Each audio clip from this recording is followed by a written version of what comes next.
ಅಂದ್ರೆ ಬೆಂಕಿ ಇದ್ದಾನೆ ಅನ್ನ ಮಾಡಿದ್ರೆ ಆಕ್ಚುಲಿ ಯಾರ ಕೈಲಿ ಮಾಡೋಕೆ ಆಗೋದಿಲ್ಲ. ಅಪ್ಪಣ್ಣಾತರ ಮಾಡಿಸಿ ತೋರಿಸಿದ್ರು. ಅಪ್ಪಣ್ಣಾತರ ಯಾರಂದ್ರೆ ರಾಘವೇಂದ್ರ ಸ್ವಾಮಿ ಅವರ ಪರಮ ಶಿಷ್ಯರ ಪೂಜ್ಯ ರಾಘವೇಂದ್ರ ಮಂತ್ರ ಬರುತ್ತಲ್ವಾ, ಆ ಮಂತ್ರ ಬರೆದ ಮಹಾನುಭಾವರೇ ಅಪ್ಪಣ್ಣಾಚಾರ. ಬೆಂಕಿ ಇಲ್ದೇನೆ ಅನ್ನ ಹೇಗಂದ್ರೆ ಅಪ್ಪಣ್ಣಾತರ ಕಾಲದಲ್ಲಿ ಗುರುಕುಲ ಇತ್ತು. ಗುರುಕುಲ ನಿಮಗೆ ಗೊತ್ತಲ್ಲ, ಆ ಗುರುಕುಲದಲ್ಲಿ ಮಕ್ಕಳು ಪಾಠದ ನಂತರ ಈ ಊರ್ಲಗಡೆ ಹೋಗಿ ಭೌತಿ ಭಿಕ್ಷಾ ಅಂತ ಭಿಕ್ಷ ತಗೊಂಡು ಬರ್ತಾ ಇದ್ರು.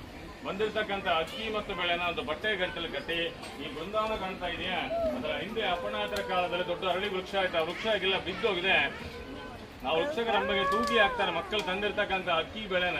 ಆಮೇಲೆ ಅಪ್ಪಣ್ಣಾಚಾರ್ಯ ಏನ್ ಮಾಡ್ತಾರೆ, ಉಗ್ರ ನರಸಿಂಹಸ್ವಾಮಿ ತರ ಪೂಜೆ ಅಭಿಷೇಕ ಮಾಡಿ, ಇಲ್ಲಿ ಆಂಜನೇಯ ಸ್ವಾಮಿ ಕಾಣ್ತಾ ಇದೆಯಾ, ಇದೇ ಆಂಜನೇಯ ಸ್ವಾಮಿ ಅಪ್ಪಣ್ಣಾಚಾರ್ಯ ಪೂಜೆ ಮಾಡಿ ಅಭಿಷೇಕ ಮಾಡ್ತಾ ಇದ್ದಾರೆ. ಅಭಿಷೇಕ ಮಾಡಿರ್ತಕ್ಕಂಥ ತೀರ್ಥ ಅಪ್ಪಣ್ಣಾಚಾರ್ಯಗೆ ಪ್ರೋಕ್ಷಣೆ ಮಾಡ್ತಾ ಇದ್ದಾರೆ. ಅದೇನಾಗ್ತಾ ಇತ್ತು ಅಂದ್ರೆ ಪ್ರೋಕ್ಷಣೆ ಮಾಡಿದ ತಕ್ಷಣವೇ ಅಭಯಾಡು ಬಿಸಿ ಬಿಸಿಯಾಗಿ ಅನ್ನ ಆಗ್ತಾ ಇತ್ತು.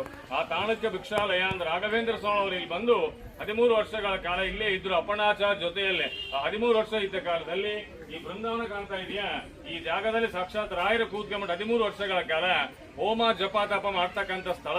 ಇದಕ್ಕೊಂದು ಮಾಮೂಲಿ ಜಾಗ ಅನ್ಕೋಬೇಡಿ, ತುಂಬಾ ಜಾಗೃತವಾದ ಸ್ಥಳ ಇದು.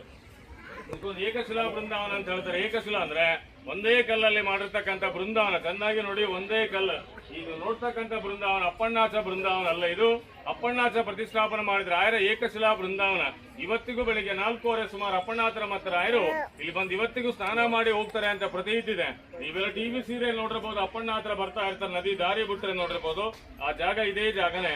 ಇಲ್ಲಿಂದ ಅಪ್ಪಣ್ಣಾಚಾರ್ಯ ಮಂತ್ರಾಲಯಕ್ಕೆ ಹೋಗೋದ್ರೊಳಗೆ ಬೃಂದಾವನ ಕಂಪ್ಲೀಟ್ ಆಗಿ ಮುಗಿದೋಗಿರುತ್ತೆ. ಆ ಬೃಂದಾವನ ಕ್ಷಣವೇ ಅಪ್ಪಣ್ಣಾಚಾರ್ಯ ಮೂರ್ಛೆ ಕೆಳಗಡೆ ಬೀಳ್ತಾರಾಗ ರಾಯರು ಬೃಂದಾವನ ಒಳಗಿಂದ ಹೇಳ್ತಾರೆ, ಅಪ್ಪಣ್ಣ ಪ್ರತಿನಿತ್ಯ ನನ್ನ ದರ್ಶನಕ್ಕೆ ಮಂತ್ರಾಲಯಕ್ಕೆ ಬರಬೇಡ, ನಾನು 13 ವರ್ಷ ಇಲ್ಲಿ ಕೂತ್ಕೊಂಡು ಹೋಮ ಜಪ ತಪ ಮಾಡ್ತಾ ಇದ್ದೆ ಬಿಚ್ಚಾಲಿ ಒಳಗೆ.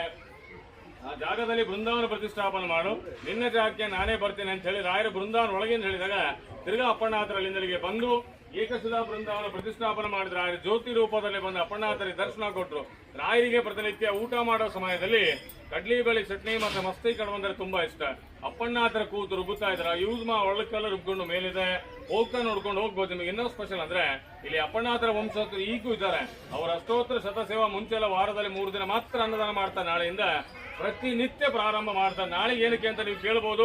ನಾಳೆ ರಾಘವೇಂದ್ರ ಸ್ವಾಮಿಗಳ ವಾರ ಇದ್ದ ಪ್ರಾಕ್ತವಾಗಿ ನಾಳಿಂದ ಪ್ರಾರಂಭ. ಆಲ್ರೆಡಿ 3 ದಿನ ಇದೆ, ಬಟ್ ಪ್ರತಿನಿತ್ಯ ಇಲ್ಲ, ನಾಳಿಂದ ಪ್ರತಿನಿತ್ಯ ಪ್ರಾರಂಭ ಆಗ್ತಾ ಇದೆ. ಇಲ್ಲಿ 208 ರೂಪಾಯಿ ಕೊಟ್ಟರೆ ಒಂದಿನ ಜನರಲ್ಲಿ ಬರೀ ಪಂಚಾಮೃತ ಕೊಡ್ಬೋದು, ರಿಸೀವ್ ಕೊಡ್ತಾರೆ, ಬಟ್ ಅನ್ನದಾನಕ್ಕೆ ಹೋಗಲ್ಲ.